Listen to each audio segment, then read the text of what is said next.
ప్రజల మధ్యలో ఉండడానికి, కానీ ఇక కుదరలేదు. డీటెయిల్స్ ఏంటి, ఇప్పుడు పరిస్థితి ఏంటి అక్కడ హాస్పిటల్ దగ్గర, అండ్ ఫర్దర్గా కార్యక్రమాలకు సంబంధించిన అప్డేట్స్ ఎలా ఉన్నాయి?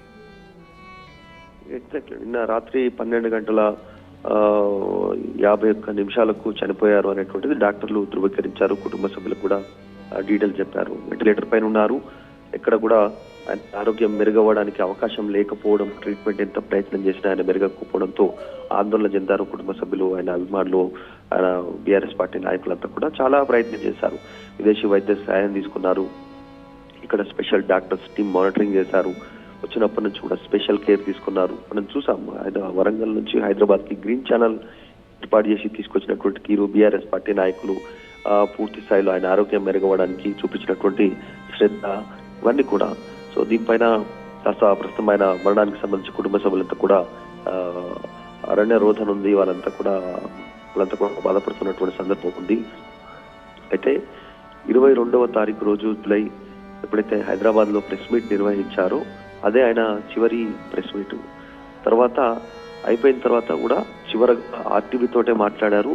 ఆయన చివరగా మీడియాతో మాట్లాడినటువంటి చివరి మీడియా ఇంటర్వ్యూ కూడా ప్రస్తుతం ఆర్టీవీ తోటి నాతోటే ఆయన మాట్లాడారు. దాదాపు 10 నుంచి 15 నిమిషాలు ఒక వాటర్ ఇష్యూస్ పైన, స్టేట్ లో జరుగుతున్నటువంటి వాటర్ ఇష్యూస్ పైన, రైతాంగం సంబంధించినటువంటి అంశాలపైన ఆయన మాట్లాడారు.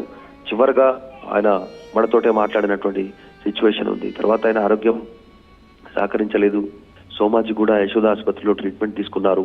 అక్కడ డాక్టర్ల సలహా సూచనల మేరకు కొన్ని మెడిసిన్ చేంజ్ చేసుకున్నారు, స్కాన్ చేసుకున్నారు. అక్కడ ఆయన ఆరోగ్యం బాగానే ఉంది, బ్లడ్ థిక్ గా ఉంది, కొంచెం రెస్ట్ తీసుకోండి అని చెప్పడంతో ఆయన మెడికేషన్ తీసుకుంటూ ఇక్కడ నుంచి వెళ్ళిన తర్వాత 26వ తారీఖు సండే వరకు కూడా వరంగల్లో ఆయన రెస్ట్ లోనే ఉన్నారు. తర్వాత ఆయన ఆరోగ్యం అప్పటి నుంచి కూడా సహకరించలేదు. ఒక్కరోజుగా ఉదయం 6 గంటలకు లేచిన తర్వాత 26వ తారీఖు రోజు 9 గంటల ప్రాంతంలో 9 గంటల వరకు కుటుంబ సభ్యులతో వ్యక్తిగత సహాయంతో కొంచెం సమయం గడిపారు. తర్వాత డైరెక్ట్ గా ఆయన ఆరోగ్యం కుప్పకూలింది, శ్వాస ఆడట్లేదు అనేటువంటిది కుప్పకూలింది. అటు నుంచి ఆసుపత్రికి తీసుకెళ్లారు. అక్కడ నుంచి హైదరాబాద్ వరకు ఎపిసోడ్ అంతా మనకు తెలిసిందే జరిగినటువంటి సిచ్యువేషన్. ప్రస్తుతం కేసీఆర్, కేటీఆర్, హరీష్ రావు, ఇంకా మిగతా మాజీ మంత్రులు, ఇంకా మిగతా నాయకులంతా కూడా సంతాపం ప్రకటించారు.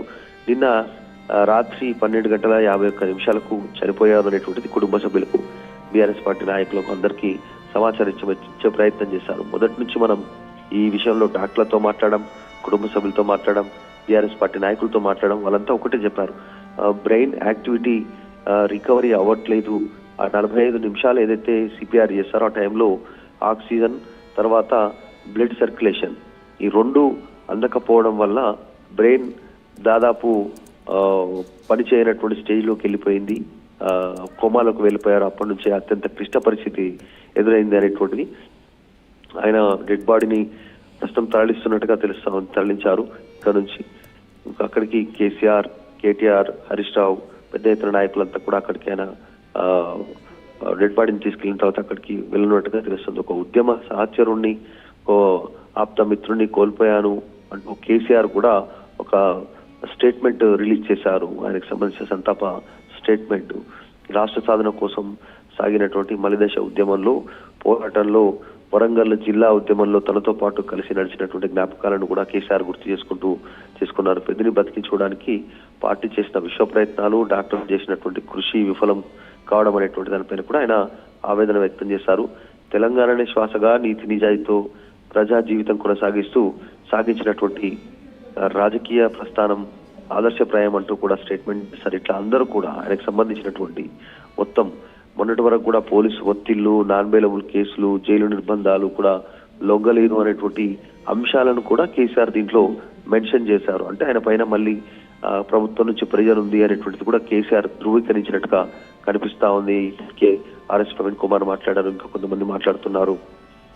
పూర్తి స్థాయిలో ఆయన పైన ప్రెజర్ ఉంది, తెలంగాణ ప్రభుత్వం ఇబ్బంది పెట్టి ప్రయత్నం చేశారు అనేటువంటిది కేసీఆర్ కూడా దీంట్లో మెన్షన్ చేసినటువంటి చర్చ చూస్తాం. సో మొత్తం అందరూ పెద్ద ఎత్తున సంతాప ప్రకటన చేస్తా ఉన్నారు. చాలా మంది ఇప్పటికీ వచ్చి చూశారు, రోజువారీగా నాయకులు వచ్చారు, తర్వాత కార్యకర్తలు, వరంగల్ జిల్లాకు సంబంధించినటువంటి అన్ని పార్టీల నాయకులు వచ్చి చూసి సందర్శించి కుటుంబ సభ్యులతో మాట్లాడి వెళ్ళిపోయినటువంటి సిచ్యువేషన్ ఉంది. సో మొత్తానికైతే డాక్టర్లు చాలా ప్రయత్నం చేశారు. మనం చెప్పాము, చివరి ప్రయత్నం కింద 2 ఇంజక్షన్లు ఇచ్చారు పెద్దకి.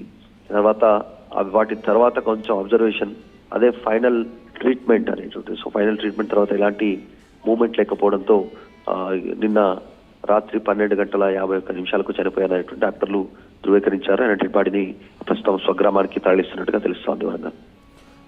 యా, ఇప్పటికే మనం చూస్తున్నాం కుటుంబ సభ్యులు ఎలా గుండెలు బాదుకొని ఏడుస్తున్నారు అనేది. అలాగే మీరు చెప్పినట్లుగా ప్రముఖులందరూ కూడా ఇప్పటికే రెస్పాండ్ అవుతున్నారు మధు.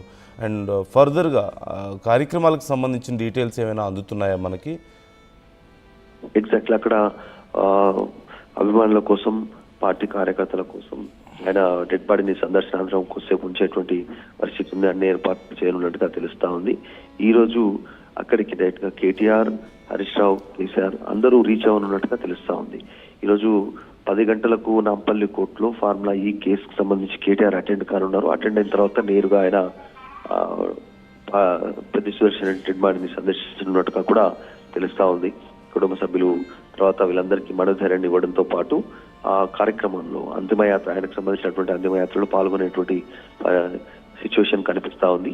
అవసరమైతే కేసీఆర్ కూడా వరంగల్ వెళ్ళనున్నట్టుగా తెలుస్తా ఉంది. హనుమకొండ ఆయనకు సంబంధించిన సొంత గ్రామంలో ఆయన డెడ్ బాడీ ఉంచున్నట్టుగా తెలుస్తుంది. ఈ మధ్య కాలంలోనే ఒక కొత్త ఇంటిని కొనుగోలు చేశారు సుదర్శన్ రెడ్డి. దాదాపు ఈ మధ్య కాలంలో కొంచెం లోన్ తీసుకొని ఆయన భార్య పేరు పైన కొంత ఇంటిని కొనుగోలు చేశారు. ఆ ఇంటికే తీసుకెళ్లనున్నట్టుగా తెలుస్తా ఉంది.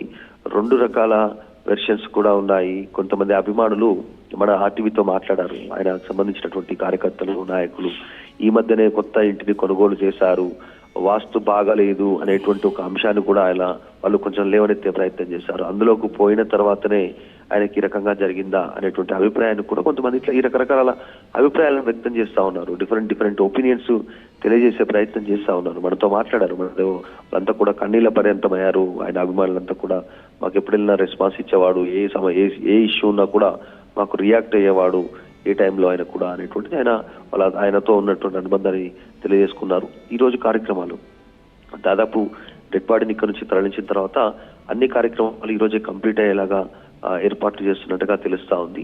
లేదు ప్రజల సందర్శనార్థం ఇంకా పార్టీ ఏమన్నా ఇతరత్ర ఆలోచనలు చేస్తే మాత్రం ఆయనను ఈ రోజు పూర్తి స్థాయి అక్కడ డెడ్ బాడీ సందర్శనార్థం ఉంచిన తర్వాత ఫర్దర్ గా కార్యక్రమాలన్నీ కూడా కంప్లీట్ అయ్యేంత వరకు బీఆర్ఎస్ పార్టీ నాయకుల దగ్గర నుండి చూసుకున్నట్టుగా తెలుస్తాం.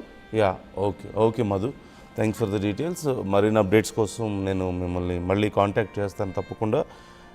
ఇప్పటికే బీఆర్ఎస్ కేసీఆర్ కూడా రెస్పాండ్ అయ్యారు. ఈ అంశానికి సంబంధించి ఒక ట్వీట్ చేశారు కేసీఆర్. అలాగే బీఆర్ఎస్ పార్టీ నుంచి హరీష్ కూడా ఈ అంశానికి స్పందిస్తూ ట్వీట్ చేయడం జరిగింది. సో ప్రముఖుల రెస్పాన్స్ ఎలా ఉంది అనేది నేను మీకు చూపిస్తాను. ఎర్రబెల్లి దయాకర్ కూడా ఈ అంశానికి సంబంధించి రెస్పాండ్ అయ్యారు. ఒక్కసారి ఆయన ఏమన్నారో చూద్దాం. తెలంగాణ కోసం ఎన్నో పోరాటాలు చేశాడు. తెలంగాణ కోసం ప్రాణాలను తెగించి అప్పటి దెబ్బలు కానీ అప్పటి పోరాటంలో ఎన్నో ఇబ్బందులు పడ్డారు. బాధకరం. కానీ 12:50 నిమిషాలకు చనిపోవడం జరిగింది. రేపు 11 వరకు కూడా అందరం కూడా ఇక్కడనే ఉన్నాం. డాక్టర్లు దాదాపు ఇది ఇబ్బందికరమైన పరిస్థితి చెప్పడం